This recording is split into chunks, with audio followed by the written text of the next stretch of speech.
Halo teman-teman semuanya, kembali lagi di channel saya Septrian Aldrin Renaldo, dan kali ini kembali saya akan membahas tentang komunikasi, teori komunikasi ya teman-teman. Dan hari ini teori komunikasi yang akan saya bahas adalah komunikasi antar budaya. Dan saya akan langsung menjelaskan arti penting komunikasi antar budaya. Yang pertama ada mobilitas. Menurut saya mobilitas di mana kita dapat menyesuaikan diri ya, luas gitu dengan segala hal tentang antar budaya ini. Yang kedua, saling ketergantungan ekonomi. Jadi kalau yang seperti ini, menurut saya ketergantungan ekonomi seperti halnya orang berbelanja teman-teman ya, tidak memandang ini, wah yang jual sayur suku ini gitu, atau ras ini gitu, tidak memilih-milih. Lalu teknologi komunikasi, di mana kalau teknologi seperti di media sosial tidak memilih-milih teman, hanya mau berteman, memfollow orang-orang dengan suku ini, itu tidak mungkin ya namanya teman-teman. Dan pola imigrasi. Imigrasi itu adalah perpindahan penduduk dari suatu tempat ke tempat lain ya teman-teman. Kalau begitu, imigrasi. Ketika ada imigrasi, atau kita yang menjadi imigran di tempat orang lain, kita harus menyesuaikan diri. Walaupun kita di dalam rumah tetap melakukan adat istiadat yang diajarkan oleh orang tua kita tetap mengikuti polanya teman-teman. Dan kesejahteraan politik, pastinya kalau yang ini seperti berbeda pilihan dengan tetangga, tapi ya biasa aja gitu. Namanya politik ya, ada yang dipilih atau tidak dipilih, tapi tetap saling membantu kalau ada sesuatu. Dan kita lanjut ke slide berikutnya. Faktor penyebab kesulitan memahami komunikasi antar budaya.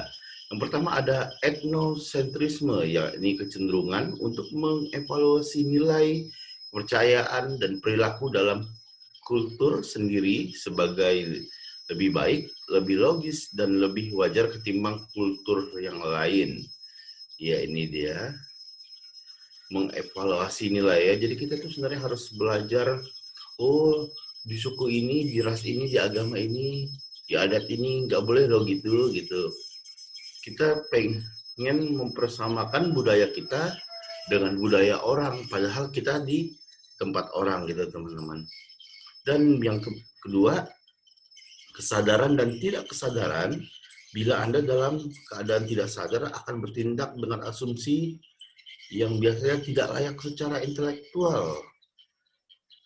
Ya, ini kebanyakan di Indonesia seperti itu ya teman-teman, menjudge orang dengan pribadi kita sendiri, padahal budaya orang lain itu berbeda-beda gitu teman-teman. Kita lanjut, hakikat komunikasi antar budaya, yaitu ada kultur, yaitu gaya hidup relatif khusus dari suatu kelompok masyarakat yang terdiri atas nilai-nilai, kepercayaan, artefak, cara berperilaku, serta cara berkomunikasi yang ditularkan dari suatu generasi ke generasi berikutnya. Yang kedua ada komunikasi antar budaya, mengacu pada komunikasi antara orang-orang dari kultur yang berbeda, antara orang yang memiliki kepercayaan, nilai, cara berperilaku kultural yang berbeda-beda.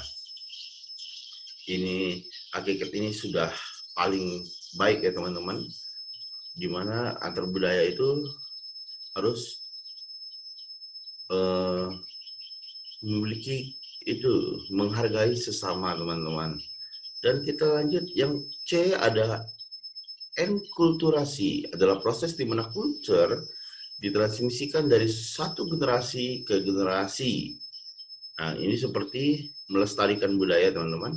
Dan cara belajar bukan mewarisi lewat keluarga, sekolah, pergaulan.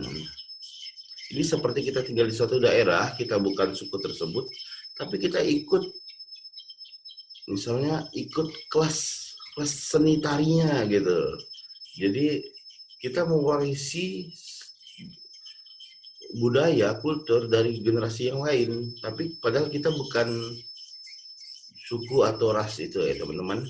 Dan ada D, Alkulturasi, yaitu proses di mana kultur seseorang dimodifikasi melalui kontak langsung dengan kultur lain. Sepertinya bahasanya campur-campur. Ya, misalnya ada orang Manado tapi dicampur dengan bahasa Betawi. Ya, jarang kan lihat kayak gitu, saya juga belum melihat. Yang kelima, ada subkultur, adalah kelompok-kelompok kecil yang tinggal dan berinteraksi dalam kultur yang lebih besar dan dominan. Kalau bahasa Indonesia itu minoritas dan mayoritas. Padahal kalau diambil garis besar, bukan masalah minoritas dan mayoritas yang harus diperhitungkan ya teman-teman, tetapi tingkat keberhasilan seseorang. Dan kita lanjut, ada bentuk-bentuk komunikasi antar budaya. Yang pertama ada komunikasi antar budaya sendiri, ada komunikasi antar ras, komunikasi antar etnis, ya etnis ini banyak teman-teman ya, ras juga banyak, dan ini paling sering terjadi di Indonesia, komunikasi antar agama, komunikasi antar bangsa, komunikasi antar subkultur, komunikasi antar subkultur dan kultur dominan, komunikasi antar jenis kelamin yang berbeda. Itu yang kita lihat sehari-hari teman-teman ya. Dan prinsip-prinsip komunikasi antar budaya, apa sih prinsipnya? Yaitu relativitas bahasa. Ya, ini ada bahasa dominan di tempat, ada yang kita juga belajar gitu bahasa setempat. Jadi walaupun kita bukan suku itu, kita bisa gitu. Bahasa sebagai cermin budaya, ini biasa bahasa ibu ya teman-teman, dan mengurangi ketidakpastian, ini sudah pasti, kesadaran diri dan perbedaan antar budaya. Ini kayak gimana ya, kita sendiri gitu, misalnya di sebuah kelompok hanya kita sendiri dan yang lainnya satu budaya gitu, ya udah membaur aja gitu, dan yang lain pasti harap maklum aja teman-teman. Dan interaksi awal dan perbedaan antara budaya. Ya, kalau kita ingin berteman gitu, interaksi awal itu adalah sesuatu yang harus dilakukan karena itulah cerminan kita kepada orang tersebut yang akan terus berulang, teman-teman, dan memaksimalkan hasil interaksi. Dan hasil interaksi kita membawa diri, nah, itulah hasil interaksinya tuh di situ, teman-teman. Dan pintu masuk komunikasi antar budaya, apa sih? Menghindari hambatan, ya open lah ya, dengan segala suku, ras, nggak milih-milih teman agama ini, agama itu gitu ya. Dan kedua, memanfaatkan prinsip-prinsip interaksi antar pribadi yang efektif. Ya, seperti tidak menyinggung, ya kalau bicara yang asik-asik aja gitu, jangan yang terlalu dalam sampai dia tersinggung atau yang lain-lainnya teman-teman ya. Dan kita akan melihat apa sih hambatan-hambatan dalam komunikasi antar budaya. Pertama, mengabaikan perbedaan antara Anda dan kelompok. Jadi kita di suatu circle, misalnya di sekolah, atau kita bukan orang organisasi dengan organisasi yang lain. Secara kultural berbeda, pemikirannya pasti berbeda, kita yang individu dan orang organisasi ya. Yang kedua, mengabaikan perbedaan antara kelompok yang kulturalnya berbeda. Jika saya masuk organisasi khas kultur A dan B, kita ya udah kita berbeda visi misi, tapi di masyarakat kita tetap satu ya teman-teman. Mengabaikan perbedaan dalam makna, iya ini biasa, makna ini biasa terangkai dalam Pancasila sila ketiga ya teman-teman, Persatuan Indonesia. Dan melanggar adat kebiasaan kultural. Kita udah pergi ke satu daerah, kita melanggar adat orang. Udah kita numpang istilahnya ya teman-teman, nggak tahu diri itu namanya teman-teman.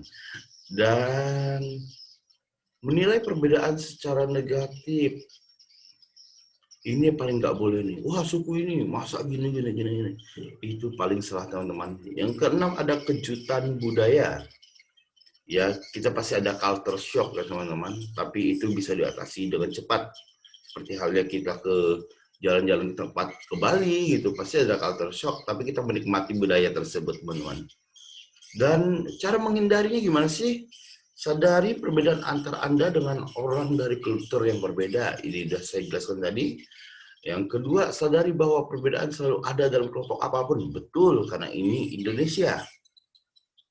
Ingat bahwa makna ada pada orang, bukan pada kata-kata atau gerak-gerik. Iya, betul juga ini. Kita nggak bisa nilai orang dari hanya kata-kata atau gerak-geriknya, teman-teman ya.